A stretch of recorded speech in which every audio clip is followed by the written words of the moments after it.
Hi, I'm Katie Sullivan, and just a normal American woman. But to the left, that makes me a cisgendered ethno-imperialist birthing person with pronouns she, her. Words like that are quite a mouthful, and it's one America needs to spit out before we choke on it. In the eyes of many in the world, this every 4-year ceremony we accept as normal is nothing less than a miracle. In America, we understand that a nation is only living as long as it is striving. Only a few generations have been granted the role of defending freedom in its hour of maximum danger. This great nation will endure as it has endured, will revive and will prosper.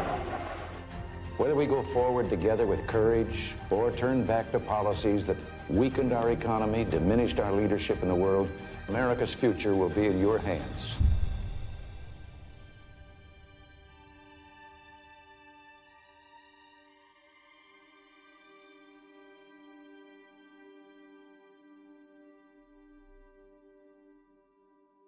Bethany, are your children afraid of monsters in the attic or under the bed? Yeah, they have been, but we always tell them that they do not exist. Today we have news. There are monsters in Uncle Sam's attic. It's the words, phrases, definitions that are used, which may look like one thing, but absolutely mean another. And it is scary.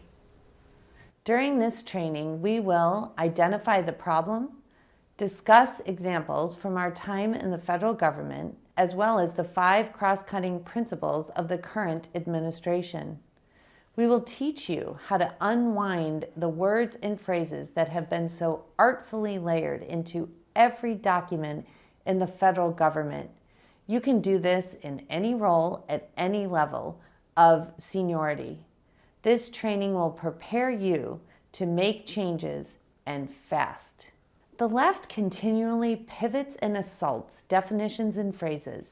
They twist words and phrases to support subconscious acceptance of a philosophy that was rejected or is against the grain of human existence, like, what is a woman? Perhaps the most effective tool the left wields is their ability to engage in constant subliminal advertising through their narrative, words, and phrases. Marxism became socialism, then democratic socialism, and is now represented by the terms social justice and equity. This is perhaps the most scary of all. Katie, what brings to mind is the quote, "He who controls the language rules the world." It's attributed to Joseph Stalin and other tyrants. And George Orwell stated, "He who controls language controls culture." Even more, Hitler and others lived by the creed. If you repeat a lie often enough, people will believe it. Without doubt, it's true. Language is a powerful and often controlling tool. Career bureaucrats and the left are also using language to change culture and gain more and more authority, thereby upsetting the balance of power envisioned by our founding fathers. This, in essence, weaponized language against the American people. This training is vital to you as a political appointee. If there's one thing you take from this training, it is to know when you start your job as a political appointee, every single word, phrase, and acronym must be vetted, and you must determine what implications every word has before publishing or moving forward with any official or internal document. All right, so now that we have identified the problem, let's give the viewers a taste of what we saw in the Trump administration. Bethany and I were both part of a coordinated effort in the Trump administration focused on trying to take back hijacked language and definitions across the United States government and even at our engagements in the United Nations. From our experiences, we will teach you how to identify the left's progressive language, scrutinize career staff compositions for dangerous language, and how to combat their manipulative efforts ensuring clarity of definition and conservative intention. Bethany and I are going to give you some examples of what we mean by this need to always ensure clarity, but in no way are we able to foresee the future and anticipate how the progressive left will continue to co-opt even more words and definitions. We can tell you the words and phrases being used today, but by the time you enter the administration, these examples may be obsolete. This will help you spot crucial issue areas to pay close attention to. We do not know what they will be calling men and women by the time you begin your tenure with the administration. The left is trying to dismantle America and rebuild it in their own image by using the art of deception, and words and definitions are their weapon of choice. Remember, words change culture. Bethany, with your extensive experience with both domestic and international policy issues, and in light of your role in leadership positions at USAID, can you walk us through some examples of how the left uses words, weaponizes really, words and definitions? And if you could do that in a context of the cross-cutting issues that are identified in the mandate for leadership, and really as we understand the cross-cutting issues were identified because they are the pillars of the Biden administration. And so they've been layered into virtually every document in the federal government. If you could walk us through some of those examples, I think it would be incredibly helpful. I'd be happy to, absolutely. The 5 topic areas for today's discussion are centered on women, children, and family, environment, human rights and border security, the gender cult, and equity. The first topic, women, children, and family. I worked on international issues and very closely followed the language presented at the United Nations. And I saw up close and personal how this indeed is true. Language is used to control culture. I'll never forget a conversation I had with the Chief of Staff at USAID.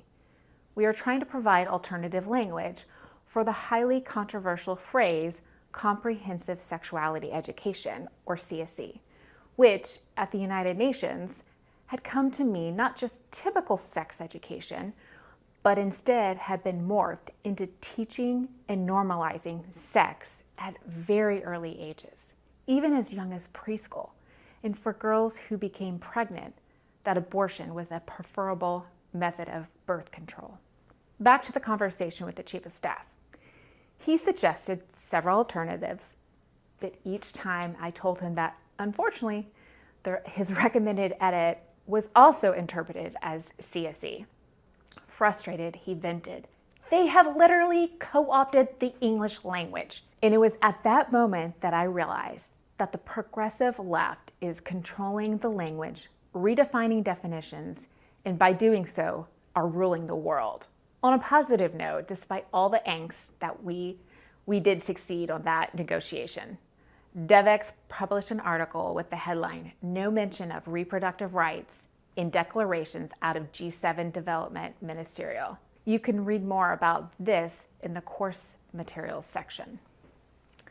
Now, let's talk about the word abortion. The left got very creative years ago and started using different words to make abortion sound a little less like murder.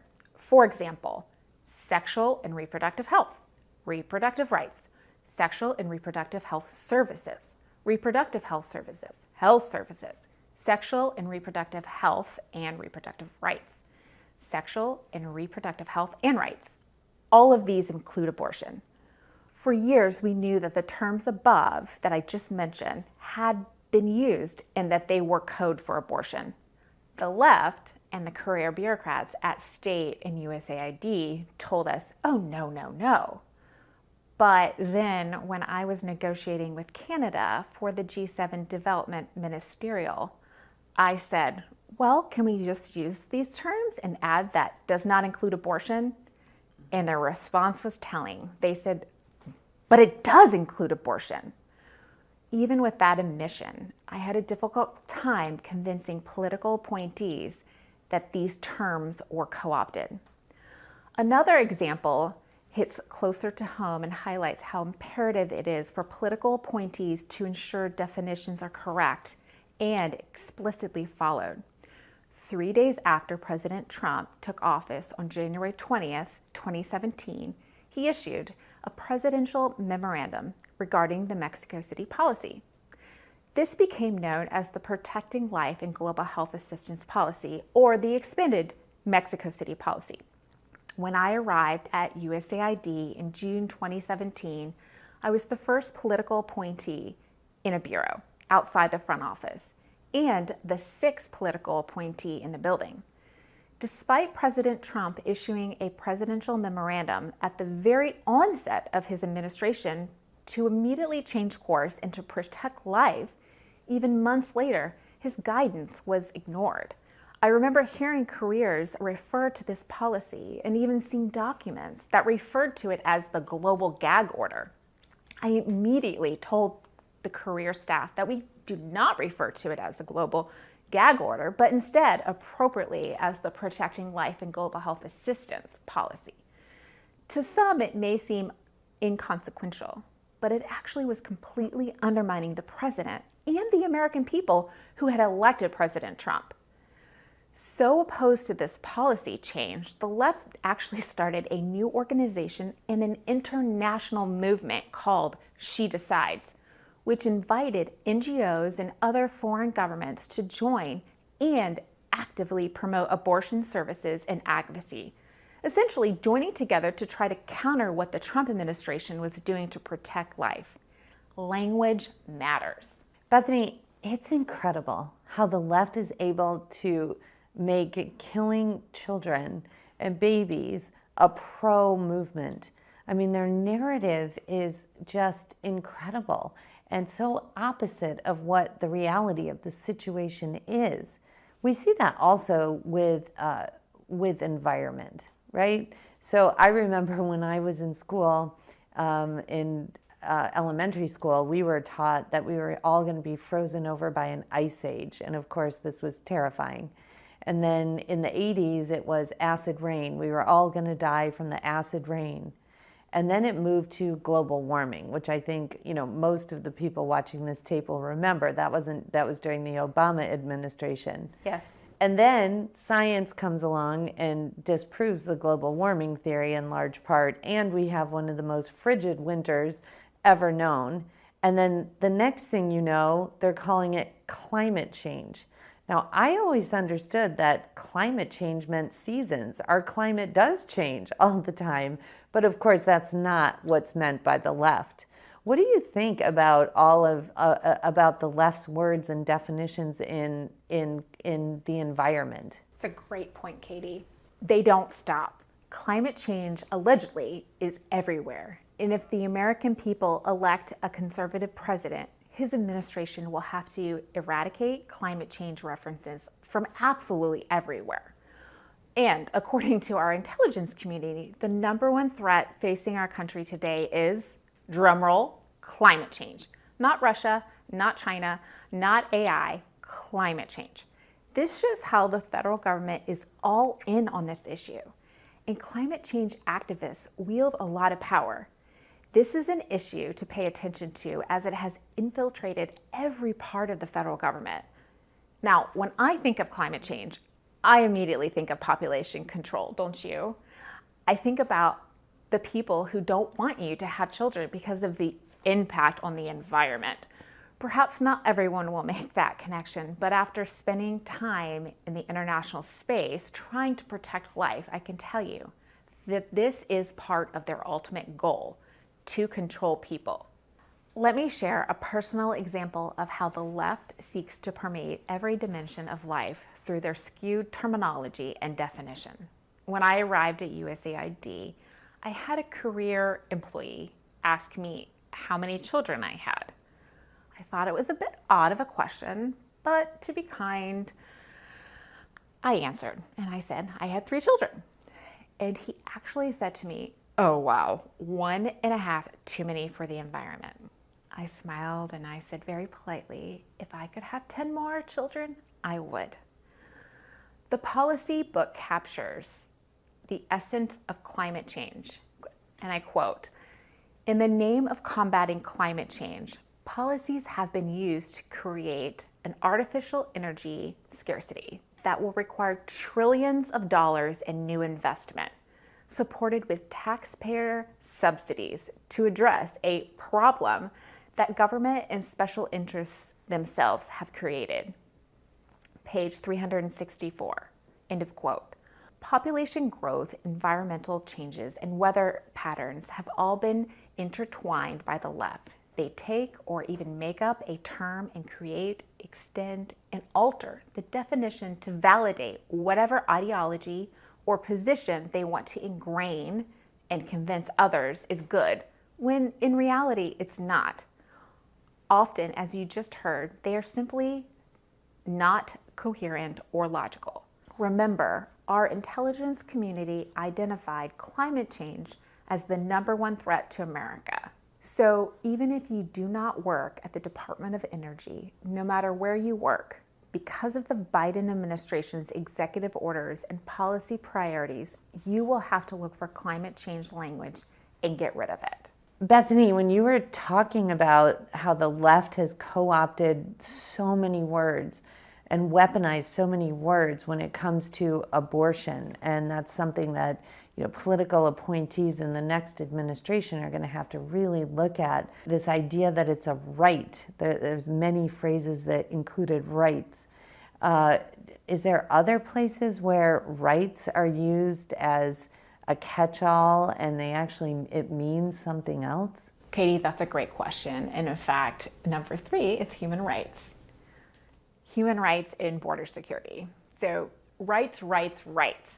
The left is always coming up with new rights. In the Trump administration, we countered human rights with unalienable rights. The careers went absolutely crazy at USAID. But thankfully, President Trump had established a commission on unalienable rights at the State Department, and we would just point back to the commission. Sadly, our founding documents were not sufficient, but thankfully the commission was. The Department of State's Commission on Unalienable Rights was charged with providing the U.S. government with advice on human rights grounded in our nation's founding principles and the principles of the 1948 Universal Declaration of Human Rights. Now, I'm going to turn over border security to you, Katie, as it deals with legalese. And we all know that border security is a major issue, and the differences between a conservative presidency and administration and the current administration couldn't be more stark than in this area. So getting the words very precise and correct is crucial. The left has co-opted language and definitions as it relates to immigration. Illegal immigration is one of the most devastating challenges America faces today, particularly when you factor in all of the secondary costs and effects of illegal immigration, including illicit drug and human trafficking. The left knows the American people oppose illegal immigration and understands its effects, so they have spent years using language designed to both conflate illegal immigration and legal immigration, the latter of which most Americans support, and soften the idea that illegal immigration is, in fact, illegal. It is a good bet that the left has focused group-tested the language it uses to cover up the horrors of illegal immigration. For example, when describing illegal immigration, the left likes to use words and phrases like undocumented immigrants and migrants. These terms are designed to sound softer and take the edge off the fact that these people are illegally in the United States. It is important to note that they specifically avoid using the word alien, which is the terminology used in federal law. To be clear, alien is not a negative or pejorative term. It is a legal term of art. It simply means that an individual is not a citizen of a particular country. Language matters here for a lot of reasons, but primarily because citizens of the United States have rights that others, including foreign nationals who are illegally on our soil, do not.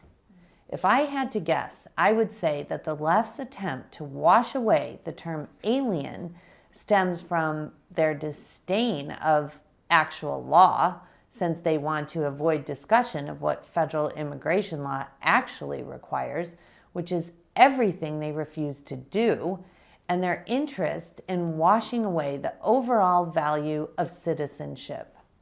Remember, citizenship places a focus on nationality and sovereignty. The left has bought into the globalist vision of a borderless world, and their language choices reflect that. The left loves to say that illegal aliens are undocumented. Not only is that terminology not used anywhere in federal law, but it is clearly designed to soften the concept of illegality by making it seem like it's just a technicality. In other words, if you are undocumented, it makes it sound like you can be here legally, but you're missing a few pieces of bureaucratic paperwork. That is simply not the case. If an alien has not gone through the appropriate process for obtaining a visa to enter the United States or otherwise followed United States law to enter the United States, they are illegally here. Period. Hard stop. Calling illegal aliens undocumented immigrants is the intellectual equivalent of calling someone who breaks into your house in the middle of the night an undocumented homeowner. It is inaccurate, and it is designed to be inaccurate. The term migrants or migration are just as deceptive. The left likes to use migrants and migration not only because it sounds gentle, but it also creates confusion. When people hear these terms, they know deep down that migration is seasonal and circular. They think of birds or butterflies. They fly south, they fly north, and so on. And historically, we have had foreign nationals come into the United States for seasonal or agricultural work and then return to their home countries. It would be reasonable and accurate to refer to those individuals as migrant workers because they ultimately return home. But make no mistake, the current mass illegal immigration we are seeing as a result of the Biden administration's intentional actions is not migration, and these people are not migrants. It is an orchestrated invasion being led by the Biden administration in conjunction with the Mexican cartels. The bottom line is, we win or lose political fights based on language. If you let the other side of the debate set the terms of the debate, you've already lost. In the context of immigration specifically, we have to start using more accurate language to describe what is going on and pegging our language to existing law. If we can take back the language here and elsewhere, we will win more of these fights. So Bethany, these are some great examples. And another one that comes to my mind that has been completely co-opted by the left is gender.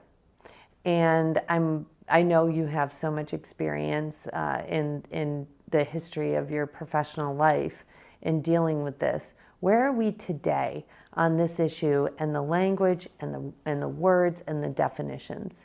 Let's talk about the word gender. The word gender is no longer a polite way to refer to biological sex, male or female. The word now is completely toxic. It's no longer being used to mean male or female, but now how people identify, which is where we get this idea of gender identity. Katie, did you know that there are between 72 and 1,000 different kinds of gender? We should never use the word gender as conservatives. It's not specific and it's nonsensical. Instead, use the word sex or biological sex or male and female.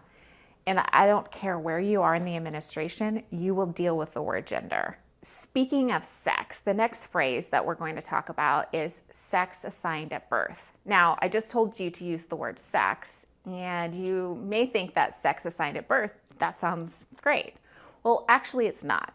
It's the left's attempt to change biological fact and to try to normalize their belief that biological sex can change. Unfortunately, many folks, including solid conservatives, have accepted this and don't understand the danger in using this term. In fact, some conservatives have even taken this term and changed it slightly, gender as revealed at birth. The left is infiltrating our conservative organizations, Christian schools, and even churches. We must always be on guard. And when a new term is introduced, ask, what is the genesis for this new term and why was it introduced? If you see the term sex assigned at birth, delete it and replace it with biological sex. The next issue under gender is pronouns. Don't fall into the progressive left's trap in regard to pronouns. Don't use them in email signature blocks, on LinkedIn, and absolutely do not ask people what their pronouns are on your first day on the job. When I was at USAID, managers were giving training and were told that when they have new staff or have a staff meeting, they should go around the room and ask everyone what their pronouns are. Katie, if that happened to you, what would you do? I think political appointees, Bethany, great question, need to expect that they are going to be tested by career staff the day they walk in. So that question, every political appointee should be prepared to deal with and answer, whether it's in a training. I don't think it'll take that long. It probably will be the first couple days on the job. So a political appointee is empowered. They are empowered because they are absolutely put in the position, whatever level it is, in order to implement the president's agenda. And that is the business of a political appointee and should be the business of all federal employees. So the answer is simple. We're here to implement the president's priorities and agenda. We are not here to discuss pronouns. The next topic is gender affirming care. Gender affirming care and what the Biden administration is promoting is absolutely infuriating, especially as for parents. We need to be protecting our children from these harmful, sterilizing puberty blockers, cross-sex hormones, and permanent genital mutilation.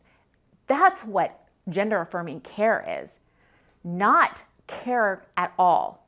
The idea that gender is fluid is evil, and it is a major initiative of the Biden administration. It's layered into each and every office, document, task force, and funding priority. Perhaps most commonly known are the changes to Title IX, giving institutions, schools, control over children and their gender preference, working against parents, mandating boys compete against girls. This is all done with words. Words matter. Change the words, change the culture. Now, Katie, I know that you've written several wonderful pieces on equity and you've done a lot of research on this, and the Biden administration has infiltrated equity into everything. What are your thoughts on equity for the next administration? Well, it's a little heart-stopping, Bethany, and it's going to take a lot to rewind where we are right now with this, with the left's definition of equity and how that's layered into all federal government documents. Roger Severino states it perfectly in the Project 2025 Mandate for Leadership book. Quote, under President Biden, the mission has shifted from promoting equity in everything we do, end quote, for the sake of, quote, populations sharing a particular characteristic, including race, sexuality, gender identification, ethnicity, and a host of other categories, end quote. Equity no longer means all men are created equal, the cornerstone of our U.S. Constitution, but rather now mandates the government to dispense with unequal treatment in order to achieve what they believe to be equal outcomes. This creates divisiveness, not equality. There is no unification under these principles. It is more of a competition of what class is more of a victim, so that particular class can receive the preferential treatment being handed out and mandated by the Biden administration. It's important to note that the very first executive order that President Biden signed just moments after his inauguration on January 20th of 2021 had to do with equity. The left applauded as Biden announced his #1 priority, which is advancing racial equity and support for underserved communities throughout the federal government. As part of that executive order, within 90 days, every single agency had to file an equity action plan with the White House. If you want to see or view what you will be up against, take a look at those plans. They're all online under the Office of Management and Budget. Since that time, 9 more executive orders have been executed by the Biden administration about equity. The latest to date is to further advance racial equity. This entails new positions and responsibilities to be embedded into every single agency and office in the federal government. And there is also a directive that all funding that is given out by the federal government prioritize unequal treatment of the American people. The noxious tenets of critical race theory and gender ideology should be excised from curriculum in every single public school in this country. So Katie, this is a lot to absorb. So how do you suggest that we tackle the problem? I know you were the head of a grant office at DOJ and you had a lot of paperwork. What are your suggestions? Well, I found that developing a process for each type of document was crucial to reversing the words and definitions from the Obama administration. Here's an overall strategy to implement. First, look for any OMB, that's the Office of Management and Budget, White House Office of Management and Budget, guidance. You'll want to instruct career employees that you, whatever level you are, you want to be informed of all OMB guidance and how it is being implemented internally. Oftentimes, careers will just get an OMB circular or an OMB advice, and then they just go along and they either ignore it or they don't put it in. You want to be involved in the process. You want to say, every single thing that comes in, I want to make sure that it is actually being implemented. This can easily be handled at the senior advisor or even special assistant level.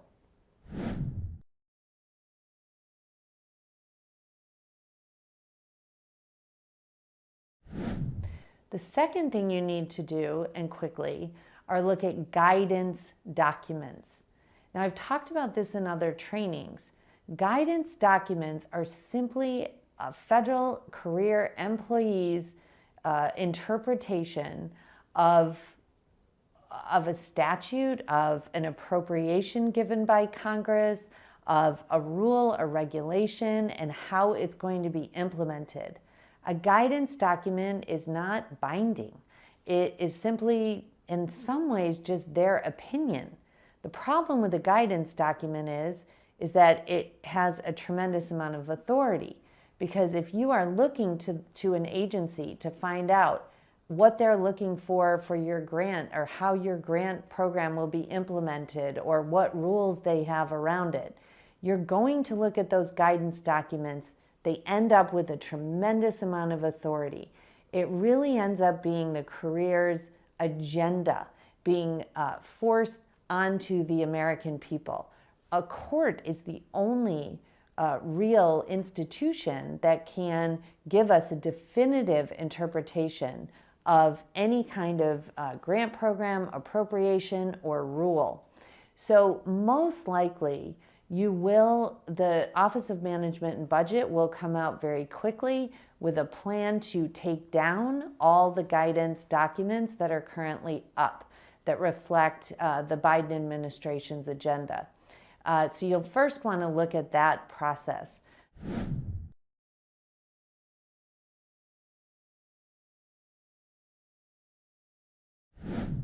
The second thing you're going to want to do, sort of the second layer, is to absolutely look at things that may not appear to be guidance documents, but are. For instance, one of the documents on our website was supposedly done by a Rutgers, professor, and so it looked like it wasn't actually career guidance.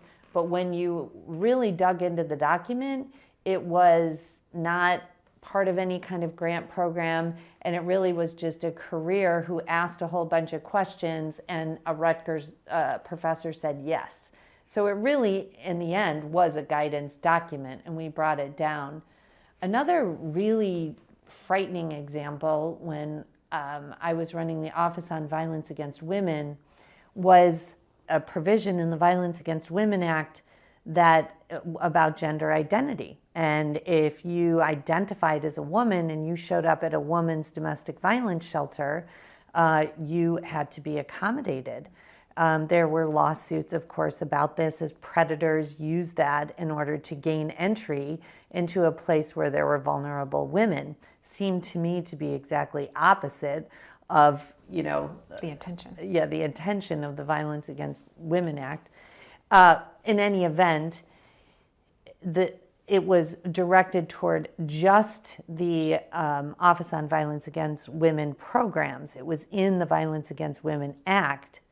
But in the Obama administration, the entire grant-making component of the Office of Justice programs, which I later went on to run, the head of that office actually wrote a guidance document that said that the provision in the Violence Against Women Act regarding to gender identity was intended to apply to every single DOJ grant program, that it wasn't limited to the Office on Violence Against Women.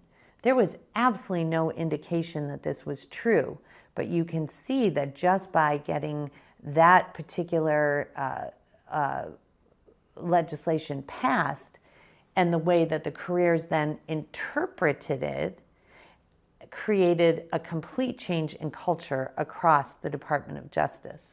The next step will be to read every single executive order.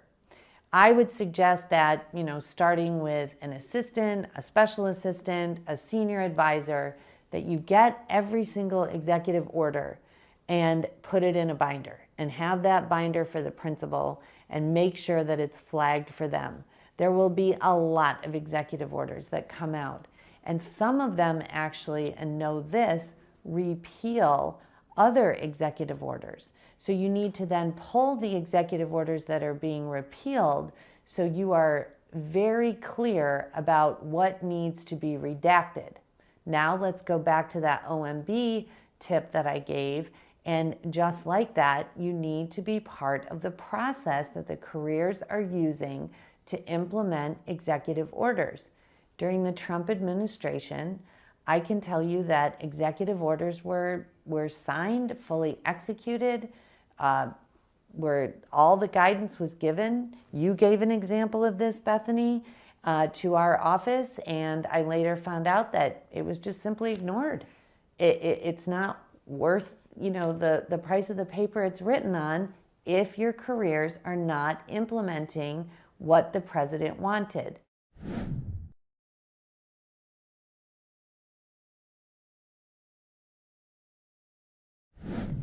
I think you can expect that equity and all of the equity executive orders under Biden will be repealed early in the next administration. This is going to require a very detailed plan to execute the eradication of the dictates in the equity orders. For instance, there's a gender advisor position created by one of these executive orders That position has to be eradicated, as well as all the task forces, the removal of all the equity plans from all the websites, and a complete rework of the language in internal and external policy documents and grant applications. Which leads me to grants and rules and regulations. Well, grant and grant programs are funded with your federal tax dollars, and they are appropriated by Congress. So you are told how much money you have for what particular program.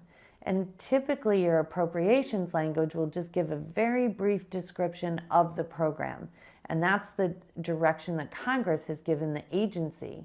Every single grant has conditions. You want to think of this like a carrot and a stick.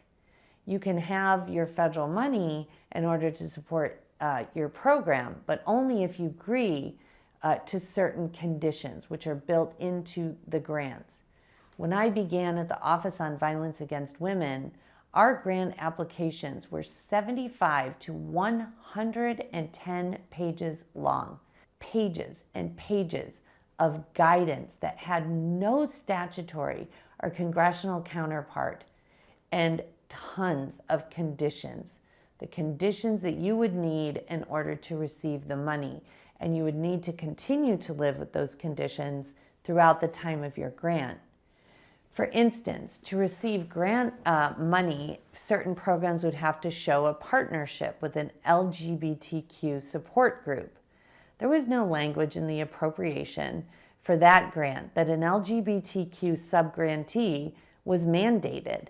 The career said it was best practices and it was an Obama administration priority. This condition on many grants funded a lot of LGBTQ organizations. So we removed that language and we removed those conditions as we wrote the grants moving forward.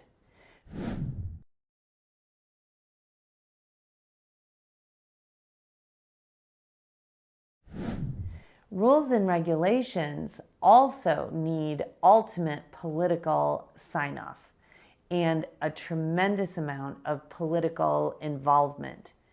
Your careers may draft the initial documents, the rules and regulations, but there should be multiple political edits on any final proposed rule or regulation. The left is excellent about holding up process. So you want to expect and prepare for thousands of comments coming from tons of left-supported groups on any rule that you put up. So expect that and have a plan to deal with those thousands, tens of thousands of comments in order to move the president's agenda. If you are prepared to deal with the comments that are coming in, then you aren't going to let them delay the rule because they have to be responded to, each one of the comments. The careers will want to follow the system that's currently in place for handling comments or conditions or how grants are written. You are empowered as a political appointee to adjust these processes as long as you are meeting all legal requirements. So you may have to deal with pushback, but really look at your process and change it.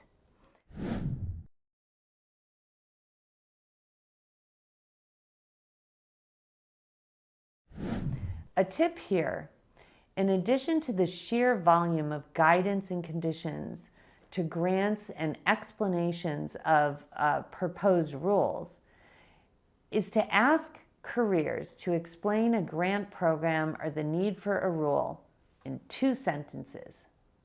It is astonishing how difficult it is for a career who works in the policy or grant space to actually accomplish this. And finally, use your common sense. Even if you see something that isn't directly addressed by an executive order or an OMB circular or directed by your agency head, You want to use your common sense to redact the words and definitions which are weakening our nation. As we have discussed, certain words and phrases used together have hidden definitions. A really good example is social emotional learning. That's actually the new buzzword for CRT, or critical race theory. Here's a tip. When you see phrases, any phrase like this, one that sounds innocuous, ask your careers to identify the origin of that phrase. Where did it come from? Why are you using that phrase particularly? What does it mean based on the original intent of those words? And then I would highly recommend you start your own research. As a last note, plan to read a lot of documents. Know how your careers are implementing the President's executive orders, OMB directives, and be very involved in that process. I can't stress enough the need to control all documents. Create a system where nothing goes out, nothing is published, nothing is put on your website without review by a delegated political or the principal of any office. Ask lots of questions and do not make assumptions. And finally, if a career employee rushes in and says it is an emergency, and I think a lot of people who are an assistant, chief of staff, maybe senior advisor or special assistants are going to have careers just descending on them, talking about how it's an emergency that the principal sign something. That's a red flag. Right away, it's a red flag. By the time you get into your position, you will realize that the government moves very, very slowly. Just think about your clearance process and how long that took. These documents need to be read even more carefully. If a career thinks they can push you to sign something by giving it to you at the very last minute, that will become the norm, and it will hinder your ability to actually go through a process, read things, edit things, and make sure that they are completely in line with the president's priorities and agenda. The president's agenda will be in peril from your office if you allow this emergency kind of process. Katie, that was great. Thank you for taking us through that process. Do you see? The monster is in the attic, and it is layered in virtually every document in the federal government. Grant applications, rules, regulations, internal and external policy documents, guidance documents, tweets, speeches, and panels. Every one of these phrases or words that are not corrected by being redacted or rephrased is a failure of the presidency. As the Heritage Foundation's president, Dr. Kevin Roberts, boldly and courageously states in the Mandate for Leadership, the next conservative president must make the institutions of American civil society hard targets for woke culture warriors. This starts with deleting the terms sexual orientation and gender identity, SOGI, diversity, equity, and inclusion, DEI, gender equality, gender equity, gender awareness, gender sensitive, abortion, reproductive health, reproductive rights, and any other term used to deprive Americans of their First Amendment rights out of every federal rule, agency regulation, contract, grant, regulations, and piece of legislation that exists. And the next conservative president will only be able to do so with your help. Are you up for this challenge? We think you are. Together, let's conquer the monsters in Uncle Sam's attic.